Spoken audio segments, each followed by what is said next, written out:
서울의 금융중심지 여의도. 그곳에 미래그룹의 거대한 타워가 마치 현대의 바벨탑처럼 하늘을 찌를 듯이 서 있었다. 강하윤은 타워의 거대한 유리문 앞에 서서 자신의 새로운 시작이 될 그곳을 올려다보았다. 그녀의 심장은 기대와 긴장 그리고 약간의 두려움으로 뛰고 있었다. 그녀는 막 해외 유학을 마치고 돌아온 24살의 평범한 신입사원이었다.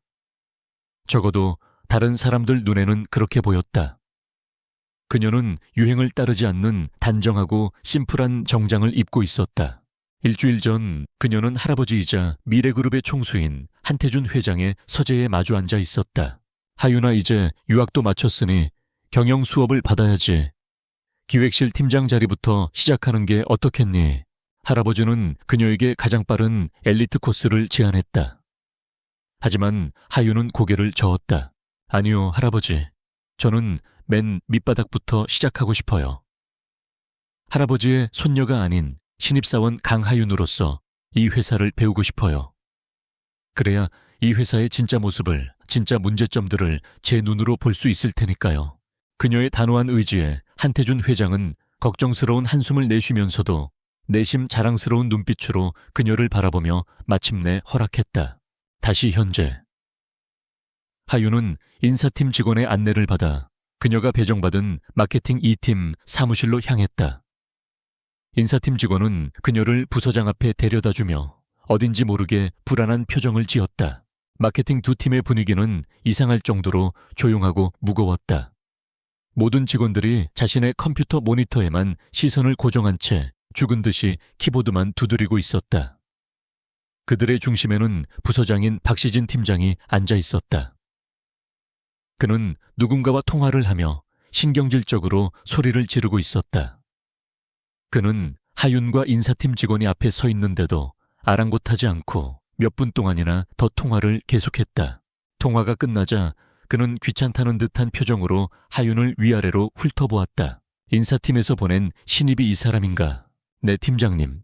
오늘부터 마케팅 2팀으로 발령받은 강하윤 씨입니다. 박시진은 대답 대신 턱짓으로 사무실의 가장 구석진 자리를 가리켰다. 창문도 없고 복사기 옆에 놓인 누가 봐도 가장 말석이었다. 저기 구석에 빈자리 보이지? 거기 가서 앉아. 그리고 지난 분기 보고서들이나 읽고 있어. 아무도 방해하지 말고. 팀원들을 향한 정식 소개도 따뜻한 환영 인사 한마디도 없었다. 그는 하윤에게 명령을 내리고는 다시 자신의 모니터로 고개를 돌려버렸다. 그녀는 그의 안중에도 없는 존재였다.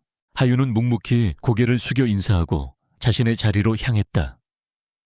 그녀가 자리에 앉는 동안 몇몇 팀원들이 그녀를 아주 잠깐 동정과 연민이 섞인 눈으로 쳐다보았다가 이내 겁먹은 듯 다시 자신의 모니터로 시선을 돌렸다.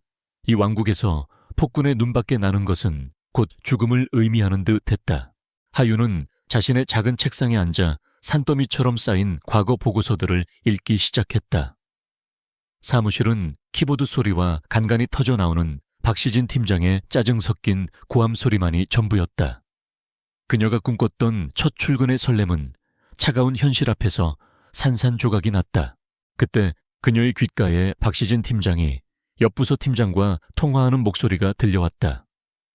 그는 일부러 들으라는 듯 큰 소리로 불평하고 있었다. 아, 몰라. 인사팀에서 또 쓸모없는 신입 하나를 떠넘겼어. 안 그래도 사람 필요 없는데. 귀찮아 죽겠네.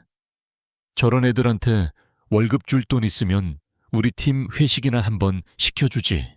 그의 말에 몇몇 직원이 억지로 웃음을 터뜨렸다. 하윤은 그 말을 똑똑히 들었다. 그녀의 얼굴에 잠시 모욕감이 스쳐 지나갔지만 그녀는 이내 아무렇지 않은 척 다시 보고서로 시선을 돌렸다. 그녀는 깨달았다. 이곳은 단순한 회사가 아니라 정글이자 그녀가 앞으로 넘어야 할 거대한 성벽을 가진 요새라는 것을. 그리고 그녀의 첫 번째 임무는 마케팅 기획안을 쓰는 것이 아니라 이 오만한 폭군이 지배하는 왕국에서 자신의 방식으로 조용히 살아남는 것이라는 사실을. 그녀의 눈빛에서 풋내기 신입의 긴장감은 사라지고 그 자리에 차갑고 이성적인 관찰자의 빛이 서리기 시작했다. 흥미로운 도전이 될 것 같았다. 강하윤의 첫 번째 일주일은 그녀가 상상했던 것과는 전혀 다른 방식으로 흘러갔다. 그녀가 배정된 마케팅 2팀은 사실상 팀장 박시진의 개인 왕국이나 다름없었다. 그곳에는 동료들 간의 건강한 협력이나 창의적인 토론 같은 것은 존재하지 않았다. 오직 폭군을 향한 복종과 그의 심기를 거스르지 않으려는 숨막히는 침묵만이 감돌았다. 박시진은 하윤에게 어떠한 실무도 맡기지 않았다. 그는 그녀의 존재를 의도적으로 무시하거나 그녀의 의욕을 꺾기 위한 잡무만을 던져주었다. 강하윤 씨, 저기 창고에 있는 10년치 서류들 오늘 안으로 전부 정리해서 목록 만들어놔. 강하윤 씨, 내 커피 좀 타와.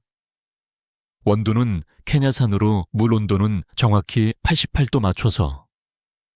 강하윤 씨, 이 보고서 오탈자 검사 좀 해. 마침표 하나라도 틀리면 알아서 해. 그가 그녀에게 시키는 일들은 해외에서 경영학을 공부하고 온 인재에게 맡기기에는 너무나도 모욕적인 것들이었다.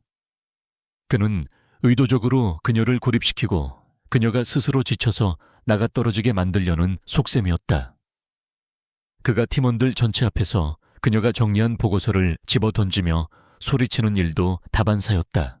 이게 최선이야 이래서 신입들은 뽑으면 안 된다는 거야. 일 처리 하나 제대로 하는 게 없어. 하지만 하윤은 불평 한마디 하지 않았다. 그녀는 묵묵히 그가 지시한 모든 일들을 완벽하게 해냈다. 그녀는 10년치 서류들을 밤을 새워 완벽한 데이터베이스로 만들어냈고 그의 커피는 단 1도의 오차도 없이 정확한 온도로 대령했다. 오탈자 검토 보고서에는 단순히 오타를 수정하는 것을 넘어 내용의 논리적 허점을 지적하는 날카로운 코멘트까지 덧붙여 놓았다. 그녀의 그런 조용한 유능함은 박시진을 더욱더 분노하게 만들었다. 그는 그녀에게서 어떠한 흠도 찾아낼 수가 없었기 때문이다. 팀원들은 그런 하윤을 안타까운 눈으로 바라보았다. 점심시간이면 그들은 박시진이 없는 곳에서 삼삼오오 모여 그의 험담을 했다. 팀장님, 또 시작이네. 신입만 들어오면 저렇게 들들 볶아서 내쫓는다니까. 하윤 씨 불쌍해서 어떡해. 저러다 일주일도 못 버티고 그만두겠어.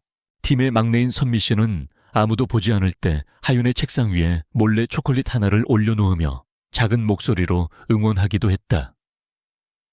하윤 씨 힘내세요. 그 작은 친절이 하윤에게는 사막의 오아시스 같았다. 하윤은 겉으로는 잡무에 시달리는 것처럼 보였지만 사실 그녀는 아무도 모르게 자신만의 일을 하고 있었다. 그녀는 폭군이 던져준 10년치의 낡은 보고서들을 읽으며 이 팀과 이 회사의 과거를 분석하기 시작했다.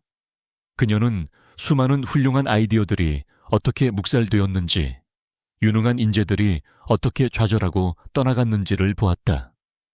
그리고 이 팀을 지배하는 두려움이라는 문화가 어떻게 회사의 창의성과 성장을 좀먹고 있는지를 깨달았다. 그녀는 할아버지에게 말했던 것처럼 이 회사의 진짜 모습을 가장 밑바닥에서부터 목격하고 있었던 것이다. 그리고 금요일 오후 마침내 박시진의 인내심이 바닥을 드러냈다. 그는 중요한 프레젠테이션에서 상사에게 호되게 깨지고 돌아와 잔뜩 날이 서 있었다. 그는 자신의 모든 분노를 하윤에게 쏟아내기로 결심했다. 그는 두꺼운 기획안 파일 하나를 하윤의 책상 위로 집어 던졌다. 강하윤 씨, 그의 목소리는 얼음장처럼 차가웠다. 이거 피닉스 프로젝트 기획안이야. 원래 담당하던 팀장이 지난주에 그만뒀어. 다음 주 월요일 아침까지 완성된 최종 기획안을 내 책상 위에 올려놔. 혼자서 사무실의 모든 공기가 얼어붙었다. 피닉스 프로젝트는 팀 전체가 몇 달을 매달려야 하는 회사의 명운이 걸린 거대한 프로젝트였다. 그런데 그 일을 주말 동안 신입사원 한 명에게 혼자서 끝내라고 지시한 것이다. 그것은 명백한 실패를 위한 함정이었다. 그는 하윤이 불가능한 업무 앞에서 마침내 무릎을 꿇고 스스로 회사를 떠나게 만들 작정이었다. 모든 팀원들이 이제 정말 끝났다는 듯한 동정심 가득한 눈으로 하윤을 바라보았다. 하지만 하윤의 반응은 모두의 예상을 벗어났다. 그녀는 자신 앞에 놓인 거대한 기획안 파일을 두렵거나 막막한 눈이 아닌 흥미로운 도전 과제를 만난 듯. 단 눈으로 바라보았다. 그리고는 아주 조용하고 차분한 목소리로 대답했다. 알겠습니다, 팀장님. 금요일 저녁 거대한 미래그룹 타워의 모든 불빛이 하나둘씩 꺼져갔지만 마케팅 2팀의 불은 꺼지지 않았다. 강하윤은 자신의 책상 앞에 산더미처럼 쌓인 피닉스 프로젝트 기획안 파일과 씨름하고 있었다. 박시진 팀장이 그녀에게 던져준 것은 명백한 실패라는 이름의 과제였다. 주말 동안 신입사원 혼자서는 절대 끝낼 수 없는 양이었다. 하지만 하윤은 포기하지 않았다. 그녀의 눈에는 좌절감 대신 오히려 흥미로운 도전 과제를 만난 듯한 기묘한 생기가 돌았다. 그녀는 주말 내내 사무실에서 숙식을 해결하며 프로젝트에 몰두했다. 그녀는 천재였다. 그녀는 단순히 자료를 정리하는 수준을 넘어 프로젝트의 핵심적인 문제점들을 파고들기 시작했다. 그녀는 해외 시장의 데이터를 분석하고 경쟁사들의 전략을 역으로 추적했다. 그리고 기존의 기획안을 완전히 뒤엎는 아무도 생각하지 못했던 새롭고 혁신적인 마케팅 전략을 제시했다. 그녀의 손끝에서 실패가 예정되었던 프로젝트는 회사의 미래를 바꿀 수 있는 거대한 잠재력을 가진 진짜 피닉스로 다시 태어나고 있었다. 월요일 아침, 팀원들은 출근하며 밤샘 작업으로 지쳐 보이지만 어딘지 모르게 평온한 하윤의 모습에 놀랐다. 그리고 그녀의 책상 위에 놓인 완벽하게 제본된 수백 페이지 분량의 최종 기획안을 보고는 경악했다. 그녀가 정말로 그것을 해낸 것이다. 하윤은 박시진 팀장이 출근하기 전에 그의 책상 위에 기획안을 조용히 올려놓았다. 잠시 후 박시진이 사무실에 나타났다. 그는 자신의 책상 위에 놓인 두꺼운 기획안을 보고 잠시 놀란 듯 했지만 이내 경멸적인 미소를 지었다. 그는 기획안의 내용을 제대로 읽어보지도 않았다. 그에게 중요한 것은 기획안의 내용이 아니었다. 그에게 중요한 것은 이 신입사원의 길을 완전히 꺾어놓는 것이었다. 마케팅 2팀 전원 회의실로 집합, 그의 차가운 목소리에 팀원들은 긴장된 표정으로 회의실로 향했다. 회의실의 공기는 무겁고 차가웠다. 박시진은 회의실 테이블 중앙에 하윤이 밤새워 만든 기획안을 집어던지듯 내려놓았다. 내가 신입사원에게 이 프로젝트를 맡겼더니 이게 결과물이야. 어린애 장난 같은 숙제로군. 그의 목소리는 회의실 전체에 울려 퍼졌다. 그는 하윤을 쳐다보지도 않고 마치 팀원 전체에게 말하는 것처럼 그러나 명백히 그녀를 겨냥하여 말을 이었다. 내가 여러분에게 분명히 말해두겠는데. 그는 거만하게 팔짱을 끼고 팀원들을 하나씩 훑어보았다. 그리고 마지막으로 그의 시선이 하윤에게로 향했다. 우리 팀은 정예 멤버로만 구성되어 있어. 미래그룹의 핵심 인재들이란 말이야. 솔직히 말해서 우리는 신입사원 따위는 필요 없어. 특히 경험도 없는 신입은 더더욱. 이런 식으로 인원을 늘리는 건 우리 팀의 효율성을 떨어뜨릴 뿐이야. 그의 말은 하윤의 존재 자체를 부정하는 공개적인 모욕이었다. 회의실 안은 완전한 침묵에 휩싸였다. 팀원들은 그녀를 향한 동정심과 폭군을 향한 두려움 사이에서 어쩔 줄 몰라 하며 고개만 숙이고 있었다. 하윤의 얼굴은 창백해졌다. 그녀는 자신의 노력이, 자신의 능력이 단 한 번 제대로 읽히지도 않은 채 한 사람의 오만한 편견 앞에서 무참히 짓밟히는 것을 느껴야 했다. 그녀는 주먹을 꽉 쥐었다. 분노와 함께 깊은 실망감이 밀려왔다. 이것이 할아버지가 평생을 바쳐 이룩한 회사의 진짜 모습이란 말인가. 박시진은 하윤의 창백한 얼굴을 보며 만족스러운 미소를 지었다. 그는 자신의 권력이 다시 한번 확인되었다고 생각했다. 회의실의 침묵이 견딜 수 없을 만큼 무거워졌을 때 바로 그 순간 육중한 유리문이 소리 없이 안으로 밀려 들어왔다. 회의실의 육중한 유리문이 소리 없이 열리고 한 노신사가 모습을 드러냈다. 그는 화려한 정장 차림은 아니었지만 그의 몸에서는 수십 년간 거대한 제국을 이끌어온 자만이 가질 수 있는 조용하지만 압도적인 위험이 뿜어져 나오고 있었다. 미래그룹의 총수 한태준 회장이었다. 그의 뒤로는 비서실장이 그림자처럼 따르고 있었다. 회의실 안의 모든 공기가 그 순간 얼어붙었다. 가장 먼저 반응한 것은 박시진 팀장이었다. 그의 얼굴에서 오만함과 분노가 순식간에 사라지고 그 자리에는 아첨과 당황, 그리고 공포가 뒤섞인 비굴한 미소가 떠올랐다. 그는 거의 넘어질 듯이 달려나가 한태준 회장 앞에서 90도로 허리를 숙였다. 회 후장님, 어인 일이십니까? 이렇게 누추한 곳까지 행차하시는데 미리 연락이라도 주셨으면 저희가 준비라도 했을 텐데요. 그의 목소리는 평소의 그 위세등등한 모습은 온데간데 없이 가늘고 비굴하게 떨리고 있었다. 하지만 한태준 회장은 그를 쳐다보지도 않았다. 그는 마치 박시진이 그곳에 존재하지 않는 투명 인간이라도 되는 듯 그를 그대로 지나쳐 회의실 안으로 걸어 들어왔다. 그의 발걸음은 느리고 침착했다. 그는 회의실에 앉아있는 모든 임직원들을 천천히 둘러보았다. 그의 시선이 닿는 곳마다 사람들은 겁에 질려 고개를 숙였다.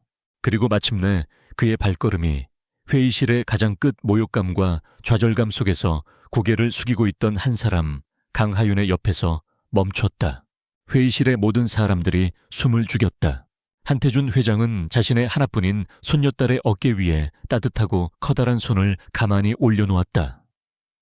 그 다정한 손길에 하윤은 깜짝 놀라 고개를 들었다. 그녀의 눈에 걱정과 함께 자랑스러움이 담긴 할아버지의 눈빛이 들어왔다. 한 회장은 다른 누구도 아닌 오직 하윤을 향해서만 온화하고 나지막한 목소리로 말했다. 하지만 그 목소리는 회의실의 모든 사람들이 똑똑히 들을 수 있을 만큼 크고 분명한 무게를 가지고 있었다. 하윤아. 그는 부드럽게 손녀의 이름을 불렀다. 장차 네가 이끌어갈 회사에 대해 배우는 첫날은 어떠냐? 그 한마디에 박시진의 얼굴이 하얗게 질리기 시작했다. 한 회장의 말은 계속되었다. 여기서 무엇을 바꿔야 할지 많이 배우고 있기를 바란다. 내가 이끌어갈 회사. 배우고 있기를 바란다. 그 문장들이 거대한 망치가 되어 박시진의 머리를 내리쳤다. 손녀 후계자 그가 지난 일주일 내내 무시하고 짓밟았던 쓸모없다고 생각했던 저 신입사원이 이 거대한 제국의 유일한 상속녀란 말인가. 팀원들의 얼굴에도 경악과 불신이 떠올랐다. 그들은 하윤과 회장, 그리고 이제는 거의 실신할 지경인 박시진을 번갈아 쳐다보았다. 자신들이 지난 며칠간 저지른 행동들, 그녀를 향한 비웃음과 방관이 주마등처럼 스쳐 지나갔다. 박시진은 비틀거리며 뒷걸음질 쳤다. 그의 다리에 힘이 풀려 그는 그대로 주저앉을 뻔했다. 한태준 회장은 그제야 처음으로, 그리고 마지막으로 박시진에게 시선을 돌렸다. 그의 눈에는 분노가 없었다. 대신 벌레를 보는 듯한 차갑고도 깊은 실망감만이 담겨 있었다. 그는 더 이상 아무 말도 할 필요가 없었다. 그 눈빛 하나만으로 박시진의 경력은, 그의 인생은 끝났다는 것을 모두가 알 수 있었다. 한 회장은 다시 하윤에게로 시선을 돌렸다. 그는 박시진이 바닥에 내팽개쳤던 하윤의 기획안을 집어들었다. 자, 어디 한번 볼까? 우리 손녀가 회사의 미래를 위해 어떤 것들을 준비했는지. 그는 회의실의 모든 혼란과 충격은 안중에도 없다는 듯 오직 하윤의 기획안에만 집중했다. 그는 가장 높은 곳에서 내려와 자신의 그림자로 자신의 손녀를 짓밟으려 했던 자의 왕국을 완벽하게 파괴해버린 것이다. 회의실의 권력은 완전히 뒤바뀌었다. 한태준 회장은 손녀의 기획안을 아주 자랑스러운 미소로 읽어 내려갔다. 그는 자리에서 일어나 충격과 공포에 빠져 있는 회의실의 모든 사람들을 향해 선언했다. 이 기획안은 내가 지난 10년간 본 그 어떤 기획안보다도 훌륭하군. 미래그룹의 미래가 여기에 있어. 그는 비서실장을 돌아보았다. 박시진 팀장은 오늘부로 해임 조치하고 회사에 끼친 손해에 대해 정식으로 감사를 진행하게. 그의 말 한마디에 한때 이 팀의 왕으로 군림했던 박시진의 운명은 결정되었다. 그는 경호원들에게 끌려 비참하게 회의실을 나갔다. 남아있는 팀원들은 이제 자신들의 차례가 올 것이라 생각하며 공포에 질려 고개를 숙이고 있었다. 그들은 자신들의 비겁한 침묵과 방관을 자책했다. 하지만 하윤은 그들을 비난하지 않았다. 그녀는 자리에서 일어나 팀원들을 향해 말했다. 오늘 있었던 일은 모두 과거의 일입니다. 그녀의 목소리는 조용했지만 그 안에는 새로운 리더의 힘이 담겨 있었다. 내일부터 우리는 폭군의 왕국이 아닌 하나의 팀으로 다시 시작할 겁니다. 저 역시 여러분과 함께 배우고 함께 일하는 팀원일 뿐입니다. 잘 부탁드립니다. 그녀는 팀원들을 향해 신입사원으로서 그리고 새로운 동료로서 깊이 허리를 숙여 인사했다. 그날 이후 마케팅 2팀은 기적처럼 변하기 시작했다. 사무실을 짓누르던 두려움의 공기는 사라지고 그 자리에는 조심스럽지만 건강한 활기가 피어올랐다. 사람들은 더 이상 서로의 눈치를 보지 않았다. 그들은 회의 시간에 자신의 아이디어를 자유롭게 이야기하기 시작했고 서로의 실수를 비난하는 대신 함께 해결책을 찾으려 노력했다. 하윤은 자신의 신분을 내세우지 않았다. 그녀는 여전히 팀의 막내로서 꾸준히 일을 도맡아 했고 누구보다도 열심히 일했다. 그녀는 동료들의 의견에 귀를 기울였고 그들의 좋은 아이디어가 사장되지 않도록 도왔다. 팀원들은 처음에는 그녀를 두려워하고 어려워했지만 곧 그녀의 진심과 능력 앞에서 마음을 열기 시작하였다. 그들은 그녀를 더 이상 회장님의 손녀가 아닌 유능하고 따뜻한 동료 강하윤 씨로 존중하기 시작했다. 그녀가 주말 내내 혼자서 재기획했던 피닉스 프로젝트는 이제 팀 전체의 프로젝트가 되어 엄청난 성공을 거두었다.